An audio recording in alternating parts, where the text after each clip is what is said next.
পয়সা কড়ি বেশি থাকলে রমজান মুবারকে উমরা করে এসেন।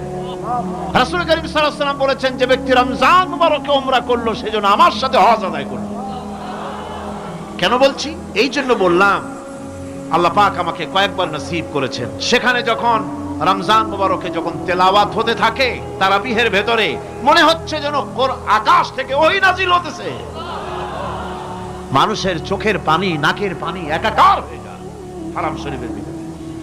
সেখানে তো মুনাজাত সারা বছর মুনাজাত হয় না, মুনাজাত হয় রমজান মুবারকে বেতেরের নামাজের ভিতরে। বেতেরের নামাজের ভিতরে ইমাম সাহেব হাত তুলে মুনাজাত করেন, অন্তত 8 থেকে 10 লক্ষ মানুষ হজের মৌসুমের মতো কাঁদতে কাঁদতে।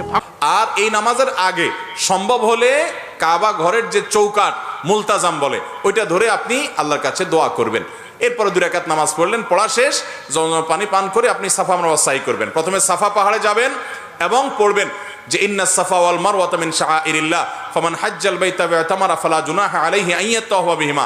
পুরো আয়াত পড়তে না পারলে ইন্নাস সাফা ওয়াল মারওয়াতা মিন শাআইরিল্লাহ এটুকু পড়লেও চলবে, যে সাফা এবং মারওয়া আল্লাহর নিদর্শনের অংশ। এরপর আপনি সাফা পাহাড়ে দাঁড়িয়ে লা ইলাহা ইল্লাল্লাহু ওয়াহদা আনজাযা ওয়াদা ওয়া নাসারা আবদা ওয়া হাজামাল আহজাবা ওয়াহদা এটা পড়বেন, এবং লা ইলাহা ইল্লাল্লাহু ওয়াহদাহু লা শারীকা লাহু লাহুল মুলকু ওয়া লাহুল হামদ ওয়া হুয়া আলা কুল্লি শাইইন কাদির এটা পড়বেন। এরপর আপনি কিবলার দিকে ফিরে 2 হাত তুলে, ওই যে কাবা শরীফের দিকে ফিরে 2 হাত তুলে মন খুলে দোয়া করবেন। দোয়া কবুলের জায়গায় সাফা পাহাড়। সাফা পাহাড় থেকে নবী সাল্লাল্লাহু আলাইহি ওয়াসাল্লাম সর্বপ্রথম ইসলাম প্রকাশ্যে প্রচার শুরু করেছেন, সেই স্মৃতি বিজড়িত জায়গা। আপনি দোয়া করবেন। এটা ইব্রাহিম আলাইহিস সালাম এবং ইসমাঈল আলাইহিস সালাম এবং মা হাজারার স্মৃতি বিজড়িত জায়গা। যাই হোক, সাফা পাহাড়ে দোয়া করার পর এরপরে আবদাউ বিমা বাদা আল্লাহ বি, আল্লাহ সাফার নাম আগে শুরু করছেন, তা আমি এখান থেকে সাই করা শুরু করছি। হেঁটে যাবেন হলো কোথায়? মারওয়ায়। মারওয়া যাইতে মাঝখানে 2টা সবুজ লাইটের জায়গা পড়বে, ওখানে পুরুষে একটু জোরে হাঁটবেন, বাস এটুকু। এবং এই সাইর সময় আপনি জিকির আজকার তাসবিহ তেলাওয়াত করতে পারেন। তওয়াফের সময় ওযু থাকতে হবে, সাইর সময় ওযু না থাকলেও হয়ে যাবে, কিন্তু ওযু থাকলে ভালো। এবং তওয়াফ সাইয়ের মধ্যে ওযু ছুটে যায়, ওযু করে এসে আবার যেখান থেকে ছুটছে ওখান থেকে আবার কন্টিনিউ করতে পারবেন। মারওয়া পাহাড়ে চলে গেলেন, সেখানে গিয়ে আবার ওই যে কাবার দিকে ফিরে সাফা পাহাড়ে যা যা করেছেন ঠিক একইভাবে সবগুলো করবেন এবং দোয়া করবেন। ওখান থেকে আবার আপনি সবগুলো দোয়া পড়বেন। ওখান থেকে আবার আপনি সাফা পাহাড়ে আসবেন। তাহলে সাফা থেকে মারওয়া গেলেন একটা চক্কর, মারওয়া থেকে আবার আসলেন আরেকটা, আবার গেলেন আরেকটা, এভাবে মোট 7টা চক্কর দিতে হবে। সাফায় শুরু হবে, মারওয়া গিয়ে শেষ হবে। যে আসলে একটা না, গেলে একটা, গেলে আরেকটা, আসলে আরেকটা, এবার মোট 7টা হবে। 7 চক্কর শেষ, আপনার ওমরা শেষ। এরপরে পুরুষরা মাথা চুল চেঁচে ফেলবেন। না চাচতে পারলে পুরো মাথার চুল ছোট করতে হবে, 2-4টা সামান্য একটু ছোট করলে হবে না। মহিলারা তাদের মাথার চুলে সামান্য অল্প একটু ছোট করলে হবে। তাদের ইহরাম হলো তারা স্বাভাবিক পোশাক আশাক পরবে, অতিরিক্ত সাজসজ্জা করবে না, এবং তারা মুখমণ্ডল এটার উপরে যদি ওড়না দিতে হয় অন্য পুরুষরা থাকে, তাহলে সেটা যাতে আপনার মুখ বেঁধে রাখা না হয় সেটা খেয়াল রাখবে। কাপড় টেনে রাখবে যাতে পরপুরুষরা না দেখতে পারে। আর কোথাও পরপুরুষ না থাকলে মুখ খোলা রাখবে ইহরাম পরা অবস্থায়। আর ইহরাম পরা অবস্থায় পুরুষরা সুগন্ধি ব্যবহার করবে না। মদিনাতে যদি কোনোদিন যান, বাবে জিব্রাইল সেই দরজাটা এখনো আছে, যেই দরজা দিয়ে নবীর কাছে জিব্রাইল আমিন আসছে 22,000 বার। দাহিয়াতুল কালবির সুরত নিয়ে নবীজির কাছে আসতেন। হযরত জিব্রাইল আমিন এসে সালাম দিয়ে বসে গেলেন, মানবের বেশে জিব্রাইল বসে গেলেন।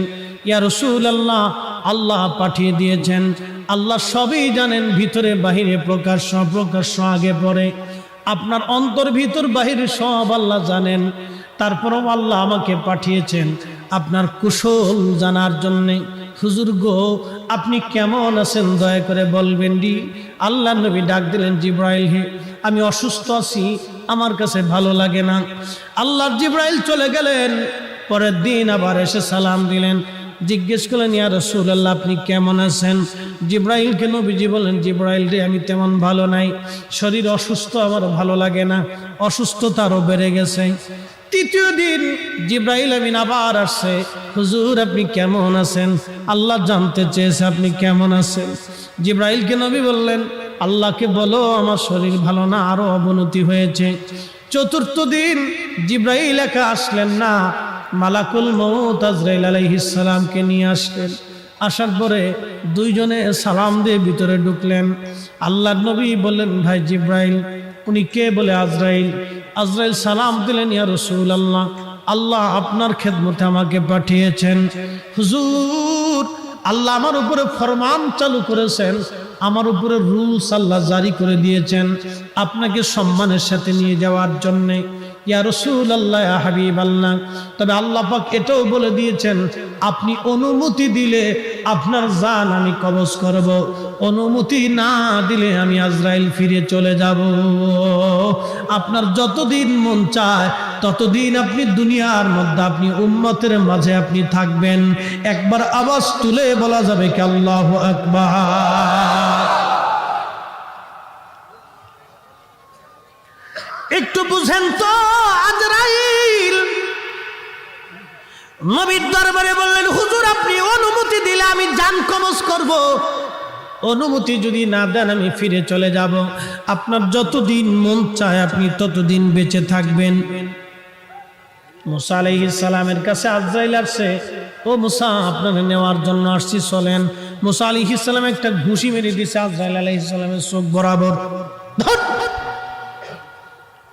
আজরাইল আমার মুসারে যায় কও একটা গরুর উপরে হাত দিতে।